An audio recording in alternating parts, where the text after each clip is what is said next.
Think and Grow Rich by Napoleon Hill. Author's Preface. In every chapter of this book, mention has been made of the money-making secret, which has made fortunes for more than 500 exceedingly wealthy men whom I have carefully analyzed over a long period of years. The secret was brought to my attention by Andrew Carnegie more than a quarter of a century ago. The canny, lovable old Scotsman carelessly tossed it into my mind when I was but a boy. Then he sat back in his chair, with a merry twinkle in his eyes, and watched carefully to see if I had brains enough to understand the full significance of what he had said to me. When he saw that I had grasped the idea, he asked if I would be willing to spend 20 years or more preparing myself to take it to the world, to men and women who, without the secret, might go through life as failures. I said I would, and with Mr. Carnegie's cooperation, I've kept my promise. This book contains the secret, after having been put to the practical test by thousands of people in almost every walk of life. It was Mr. Carnegie's idea that the magic formula which gave him a stupendous fortune ought to be placed within reach of people who do not have time to investigate how men make money, and it was his hope that I might test and demonstrate the soundness of the formula through the experience of men and women in every calling.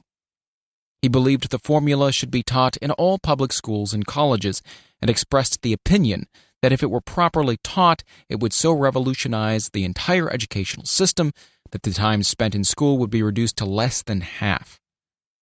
His experience with Charles M. Schwab and other young men of Mr. Schwab's type convinced Mr. Carnegie that much of which was taught in schools is of no value whatsoever in connection with the business of earning a living or accumulating riches.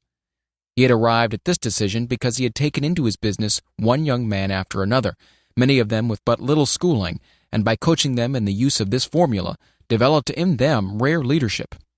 Moreover, his coaching made fortunes for every one of them who followed his instructions. In the chapter on faith, you'll read the astounding story of the organization of the giant United States Steel Corporation, as it was conceived and carried out by one of the young men through whom Mr. Carnegie proved his formula will work for all who are ready for it. This single application of the secret by that young man, Charles M. Schwab, made him a huge fortune in both money and opportunity. Roughly speaking, this particular application of the formula was worth $600 million. These facts, and they are facts, well known to almost everyone who knew Mr. Carnegie, give you a fair idea of what the reading of this book may bring to you, provided you know what it is that you want. Even before it had undergone 20 years of practical testing, the secret was passed on to more than 100,000 men and women who have used it for their personal benefit, as Mr. Carnegie planned that they should. Some have made fortunes with it. Others have used it successfully in creating harmony in their homes. A clergyman used it so effectively that it brought him an income of upwards of $75,000 a year. Arthur Nash, a Cincinnati tailor, used his near-bankrupt business as a guinea pig on which to test the formula. The business came to life and made a fortune for its owners, and it's still thriving, though Mr. Nash is gone. The experiment was so unique that newspapers and magazines gave it more than $1 million worth of laudatory publicity. The secret was passed on to Stuart Austin Weir of Dallas, Texas. He was ready for it, so ready that he gave up his profession and studied law. Did he succeed? That story is told too.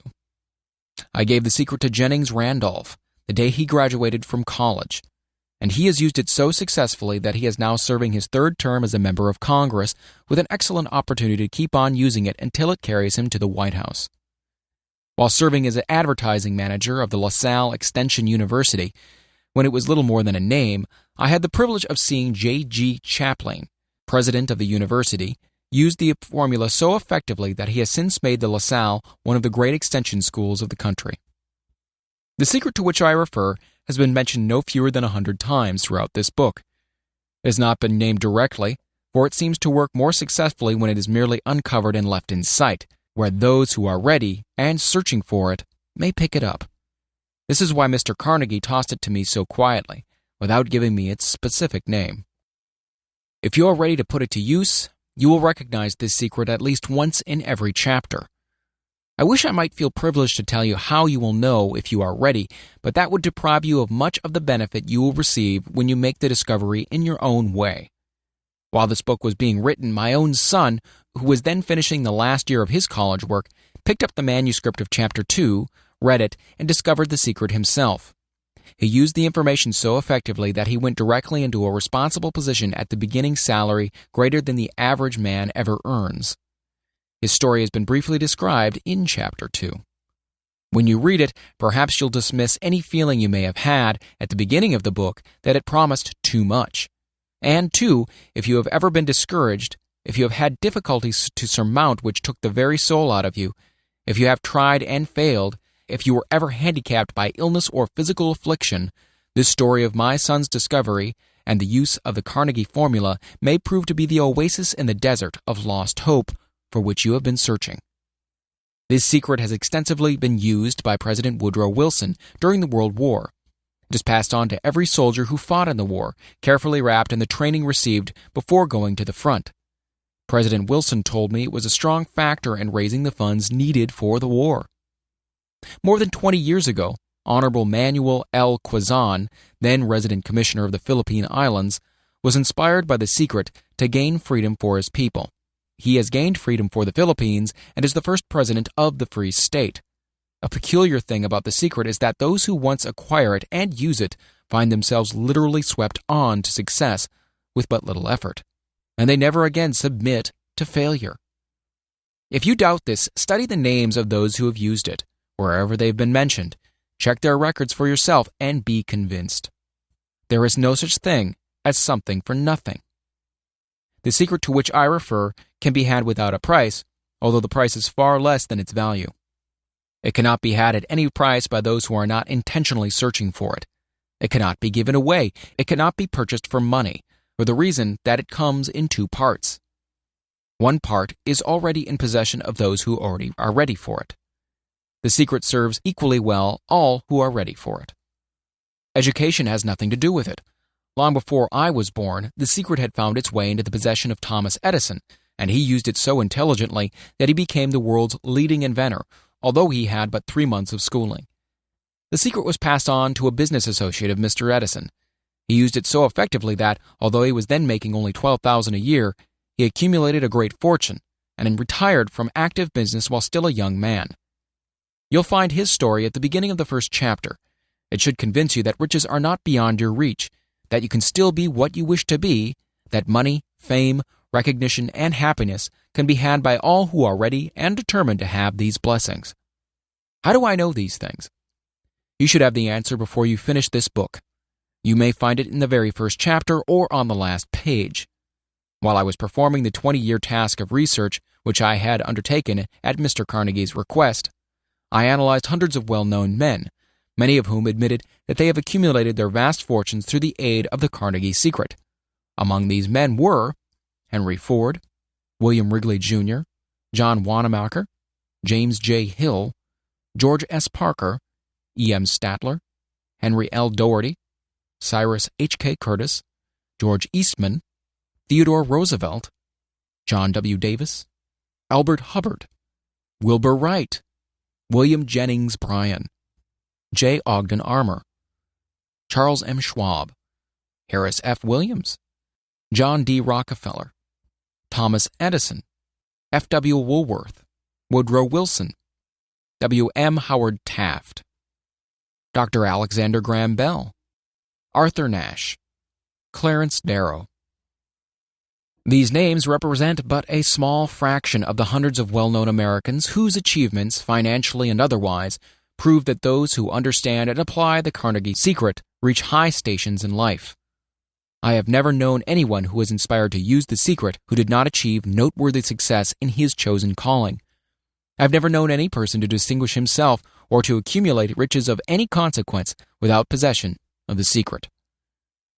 From these two facts, I draw the conclusion that the secret is more important as a part of the knowledge essential for self-determination than any which one receives through what is popularly known as education. What is education anyway? This has been answered in full detail. As far as schooling is concerned, many of these men had very little. John Wanamaker once told me that with what little schooling he had, he acquired very much the same manner as a modern locomotive takes on water, by scooping it up as it runs. Henry Ford never reached high school, let alone college. I'm not attempting to minimize the value of schooling, But I am trying to express my earnest belief that those who master and apply the secret will reach high stations, accumulate riches, and bargain with life on their own terms, even if their schooling has been meager. Somewhere, as you read, the secret to which I refer will jump from the page and stand boldly before you, if you're ready for it. When it appears, you'll recognize it. Whether you receive the sign in the first or last chapter, stop for a moment when it presents itself and turn down a glass, for that occasion will mark the most important turning point of your life. We pass now to Chapter 1, and to the story of my dear friend who has generously acknowledged having seen the mystic sign and whose business achievements are evidence enough that he turned down a glass. As you read his story and the others, remember that they deal with the important problems of life, such as all men experience, the problems arising from one's endeavor to earn a living, to find hope, courage, contentment, and peace of mind, to accumulate riches and to enjoy freedom of body and spirit. Remember, too, as you go through the book, that it deals with facts and not with fiction, its purpose being to convey a great universal truth through which all who are ready may learn not only what to do, but also how to do it, and receive as well the needed stimulus to make a start. As a final word of preparation before you begin the first chapter, may I offer one brief suggestion which may provide a clue by which the Carnegie secret may be recognized. It is this: all achievement, all earned riches have their beginning in an idea. If you are ready for the secret, you already possess one half of it. Therefore, will readily recognize the other half the moment it reaches your mind. The author. Chapter 1, Introduction.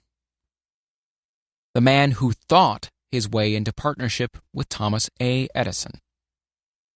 Truly, thoughts are things, and powerful things at that, when they are mixed with the definiteness of purpose, persistence, and a burning desire for their translation into riches or other material objects.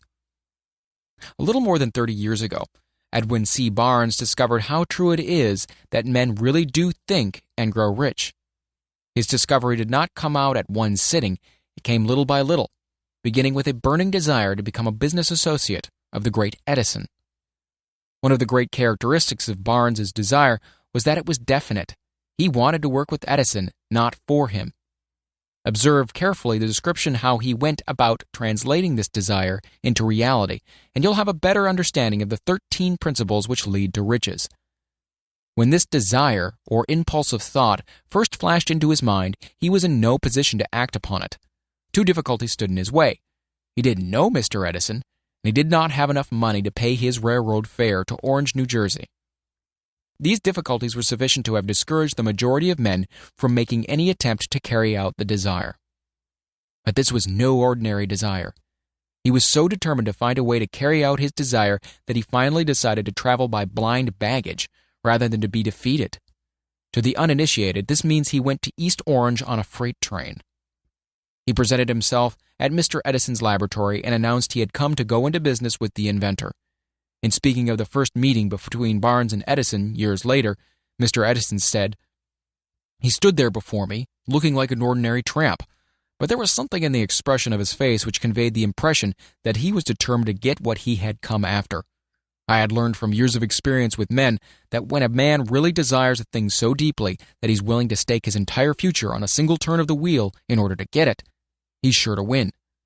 I gave him the opportunity he asked for because I saw he had made up his mind to stand by until he succeeded. Subsequent events proved that no mistake was made." Just what young Barnes said to Mr. Edison on that occasion was far less important than that which he thought. Edison himself said so. It could not have been the young man's appearance which got him his start in the Edison office, for that was definitely against him. It was what he thought that counted. If the significance of this statement could be conveyed to every person who reads it, there would be no need for the remainder of this book. Barnes did not get his partnership with Edison on his first interview. He did get a chance to work in the Edison offices at a very nominal wage, doing work that was unimportant to Edison, but most important to Barnes, because it gave him an opportunity to display his merchandise, where his intended partner could see it. Months went by. Apparently nothing happened to bring the coveted goal which Barnes had set up in his mind as his definite major purpose. But something important was happening in Barnes' mind. He was constantly intensifying his desire to become the business associate of Edison. Psychologists have correctly said that when one is truly ready for a thing, it puts in its appearance. Barnes was ready for a business association with Edison. Moreover, he was determined to remain ready until he got that which he was seeking. He did not say to himself, what's the use? I guess I'll change my mind and try for a salesman's job. But he did say, I came here to go into business with Edison, and I'll accomplish this end if it takes the remainder of my life. He meant it. What a different story men would have to tell if only they would adopt a definite purpose and stand by that purpose until it had time to become an all-consuming obsession. Maybe young Barnes did not know it at the time, but his bulldog determination, his persistence in standing back of a single desire, was destined to mow down all opposition and bring him the opportunity he was seeking. When the opportunity came, it appeared in a different form, and form a different direction than Barnes had expected. This is one of the tricks of opportunity. It has a sly habit of slipping in by the back door, and often it comes disguised in the form of misfortune or temporary defeat. Perhaps this is why so many fail to recognize opportunity. Mr. Edison had just perfected a new office device known at that time as the Edison dictating machine, now the Ediphone. His salesmen were not enthusiastic over the machine. They did not believe it could be sold without great effort. Barnes saw his opportunity right away. It had crawled in quietly, hidden in a queer-looking machine which interested no one but Barnes and the inventor. Barnes knew he could sell the Edison dictating machine. He suggested this to Edison and promptly got his chance. He did sell the machine. In fact, he sold it so successfully that Edison gave him a contract to distribute and market it all over the nation. Out of that business association grew the slogan, "Made by Edison and installed by Barnes." The business alliance has been in operation for more than 30 years. Out of it, Barnes has made himself rich in money, but he has done something infinitely greater. He has proved that one really may think and grow rich.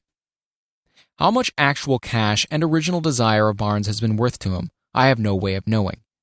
Perhaps it has brought him $2 or $3 million, but the amount, whatever it is, becomes insignificant when compared with the greater asset he acquired in the form of definite knowledge that an intangible impulse of thought can be transmuted into its physical counterpart by the application of known principles.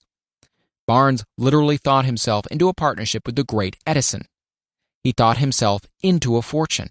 He had nothing to start with except the capacity to know what he wanted and the determination to stand by that desire until he realized it. He had no money to begin with.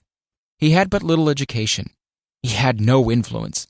But he did have initiative, faith, and the will to win. With these intangible forces, he made himself number one man with the greatest inventor who has ever lived.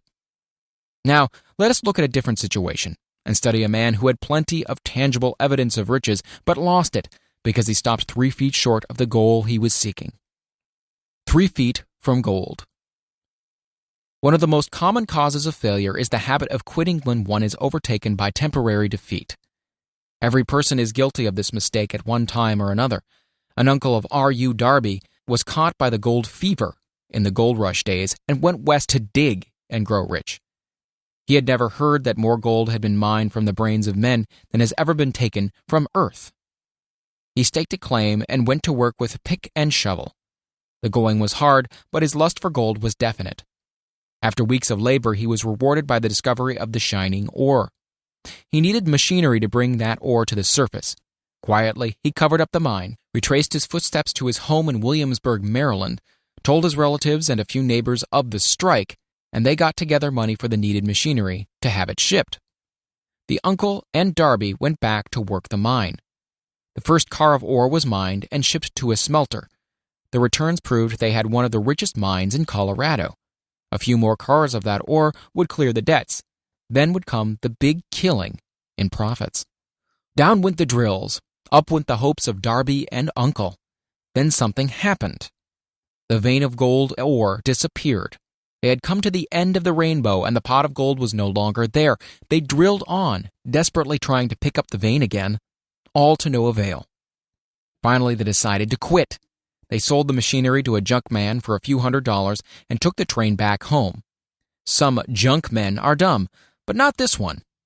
He called in a mining engineer to look at the mine and do a little calculating. The engineer advised that the project had failed because the owners were not familiar with fault lines. He His calculation showed that the vein would be found just 3 feet from where the Darbys had stopped drilling. This is exactly where it was found. The junk man took millions of dollars in ore from the mine because he knew enough to seek expert counsel before giving up. Most of the money which went into the machinery was procured through the efforts of R.U. Darby, who was then a very young man. The money came from his relatives and neighbors because of their faith in him. He paid back every dollar of it, although he was years in doing so. Long afterward, Mr. Darby recouped his loss many times over when he made the discovery that desire can be transmuted into gold. The discovery came after he went into the business of selling life insurance. Remembering that he lost a huge fortune because he stopped 3 feet from gold, Darby profited by the experience in his chosen work by the simple method of saying to himself, "I stopped 3 feet from gold, but I'll never stop because men say no when I ask them to buy insurance." Darby is one of a small group of fewer than 50 men who sell more than $1 million in life insurance annually. He owes his stickability to the lesson he learned from his quitability in the gold mining business. Before success comes in any man's life, he is sure to meet with much temporary defeat and perhaps some failure. When defeat overtakes a man, the easiest and most logical thing to do is to quit. That is exactly what the majority of men do. More than 500 of the most successful men this country has ever known told the author their greatest success came just one step beyond the point at which defeat had overtaken them. Failure is a trickster with a keen sense of irony and cunning. It takes great delight in tripping one when success is almost within reach.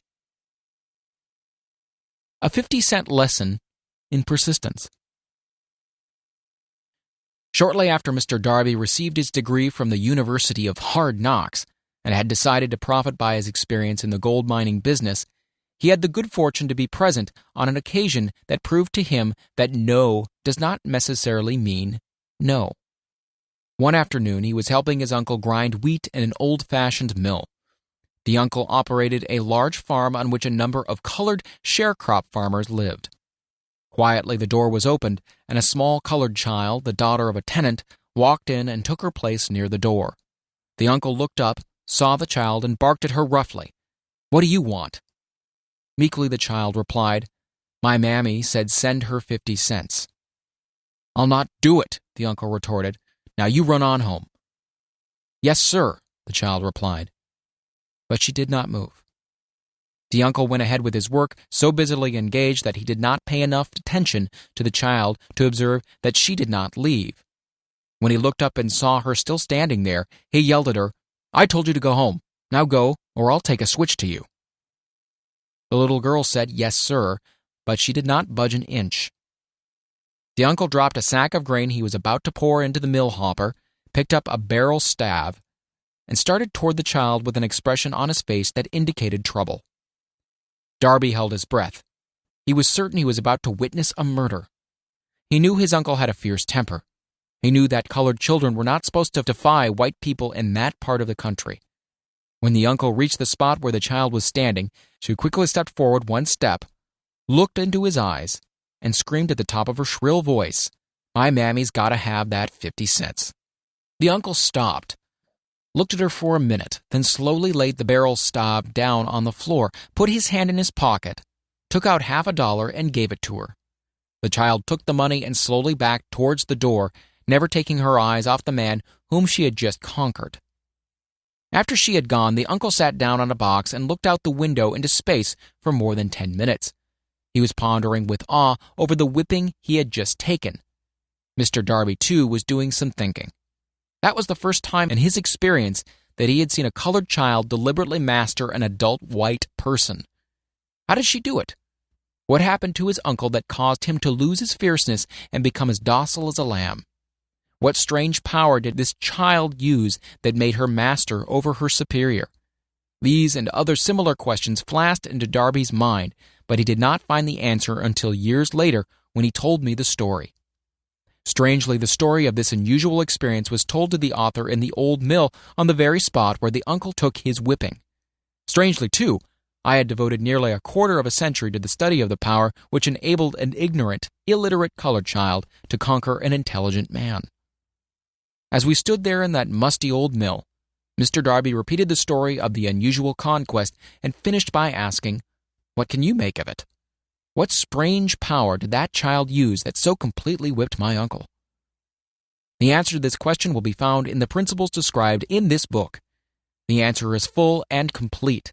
It contains details and instructions sufficient to enable anyone to understand and apply the same force which the little girl accidentally stumbled upon. Keep your mind alert, and you'll observe exactly what strange power came to the rescue of the child. You will catch a glimpse of this power in the next chapter. Somewhere in the book, you'll find an idea that will quicken your receptive powers and place at your command, for your own benefit, the same irresistible power. The awareness of this power may come to you in the first chapter, or it may flash into your mind in some subsequent chapter. It may come in the form of a single idea, or it may come in the nature of a plan or a purpose. Again, it may cause you to go back into your past experience of failure or defeat and bring to the surface the same lesson by which you can regain all that you lost through defeat. After I had described to Mr. Darby the power unwittingly used by the colored girl, he quickly retraced his 30 years of experience as a life insurance salesman, and frankly acknowledged that his success in that field was due in no small degree to the lesson he had learned from the child. Mr. Darby pointed out, "Every time a prospect tried to bow me out without buying, I saw that child standing there in the old mill, her big eyes glaring in defiance, and I said to myself, I've got to make this sale. The better portion of all sales I have made were made after people had said no." He recalled, too, his mistake in having stopped only 3 feet from gold. But, he said, that experience was a blessing in disguise. It taught me to keep on keeping on, no matter how hard the going may be, a lesson I needed to learn before I could succeed in anything. This story of Mr. Darby and his uncle, the colored girl and the gold mine, doubtless will be read by hundreds of men who make their living by selling life insurance. And to all of these, the author wishes to offer the suggestion that Darby owes to these 2 experiences his ability to sell more than $1 million of life insurance every year. Life is strange and often imponderable. Both the successes and failures have their roots in simple experiences. Mr. Darby's experiences were commonplace and simple enough, yet they held the answer to his destiny in life. Therefore, they were as important to him as life itself. He profited by these 2 dramatic experiences because he analyzed them and found the lesson they taught. But what of the man who has neither the time nor the inclination to study failure in search of knowledge that may lead to success? Where and how is he to learn the art of converting defeat into stepping stones to opportunity? In answer to these questions, this book was written. The answer called for a description of 13 principles, but remember as you read, the answer you may be seeking to the questions which have caused you to ponder over the strangeness of life may be found in your own mind through some idea, plan, or purpose which may spring into your mind as you read. One sound idea is all one needs to achieve success. The principles described in this book contain the best and the most practical of all that is known concerning ways and means of creating useful ideas. Before we may go any further in our approach to the description of these principles, we believe you are entitled to receive this important suggestion. When riches begin to come, they come so quickly in such great abundance that one wonders where they have been hiding during all those lean years. This is an astounding statement, and all the more so when we take into consideration the popular belief that riches come only to those who work hard and long. When you begin to think and grow rich, you will observe that riches begin with a state of mind, with definiteness of purpose, with little or no hard work. You and every other person ought to be interested in knowing how to acquire that state of mind which will attract riches. I spent 25 years in research analyzing more than 25,000 people because I too wanted to know how wealthy men became that way. Without that research, this book could not have been written. Here take notice of a very significant truth, viz., the business depression started in 1929 and continued on to an all-time record of destruction until sometime after President Roosevelt entered office. Then the depression began to fade into nothingness. Just as an electrician in a theater raises the light so gradually that darkness is transmuted into light before you realize it, so did the spell of fear in the minds of the people gradually fade away and become faith. Observe very closely as soon as you master the principles of this philosophy and begin to follow the instructions for applying those principles. Your financial status will begin to improve, and everything you touch will begin to transmute itself into an asset for your benefit. Impossible? Not at all. One of the main weaknesses of mankind is the average man's familiarity with the word impossible. He knows all the rules which will not work. He knows all the things which cannot be done. This book was written for those who seek the rules which have made others successful and are willing to stake everything on those rules. A great many years ago, I purchased a fine dictionary. The first thing I did with it was to turn the word impossible and neatly clip it out of the book. That would not be an unwise thing for you to do. Success comes to those who become success conscious. Failure comes to those who indifferently allow themselves to become failure conscious. The object of this book is to help all who seek it to learn the art of changing their minds from failure consciousness to success consciousness. Another weakness found in altogether too many people is the habit of measuring everything and everyone by their own impressions and beliefs. Some who will read this will believe that no one can think and grow rich. They cannot think in terms of riches because their thought habits have been steeped in poverty, want, misery, failure, and defeat. These unfortunate people remind me of a prominent Chinese person who came to America to be educated in American ways. He attended the University of Chicago. One day, President Harper met this young Oriental on the campus, stopped to chat with him for a few minutes, and asked what had impressed him as being the most noticeable characteristic of the American people. "Why," this Chinese man exclaimed, "the queer slant of your eyes. Your eyes are off slant." What do we say about the Chinese? We refuse to believe that which we do not understand. We foolishly believe that our own limitations are the proper measure of all limitations. Sure, the other fellow's mans are off slant because they are not the same as our own. Millions of people look at the achievements of Henry Ford after he had arrived and envy him because of his good fortune, or luck, or genius, or whatever it is they credit for Ford's fortune. Perhaps one person in every 100,000 knows the secret of Ford's success, and those who do know are too modest or too reluctant to speak of it because of its simplicity. A single transaction will illustrate the secret perfectly. A few years back, Ford decided to produce his now famous V8 motor. He chose to build an engine with the entire 8 cylinders cast in one block and instructed his engineers to produce a design for the engine. The design was placed on paper, but the engineers agreed to a man that it was simply impossible to cast an 8-cylinder gas engine block in one piece. Ford said, "Produce it anyway." "But," they replied, "it's impossible." "Go ahead," Ford commanded, "and stay on the job until you succeed, no matter how much time is required." The engineers went ahead. There was nothing else for them to do, if they were to remain on Ford's staff, that is. 6 months went by, nothing happened. Another 6 months passed, and still nothing happened. The engineers tried every conceivable plan to carry out the orders, but the thing seemed out of the question. Impossible.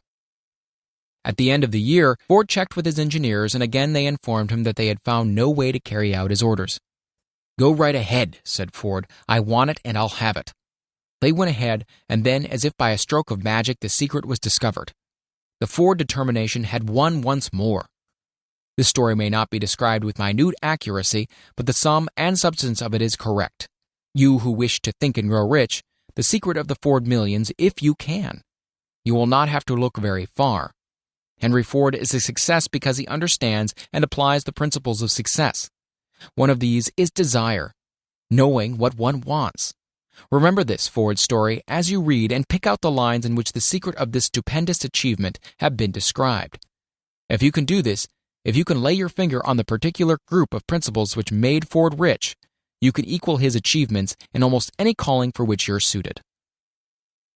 You are the master of your fate, the captain of your soul, because...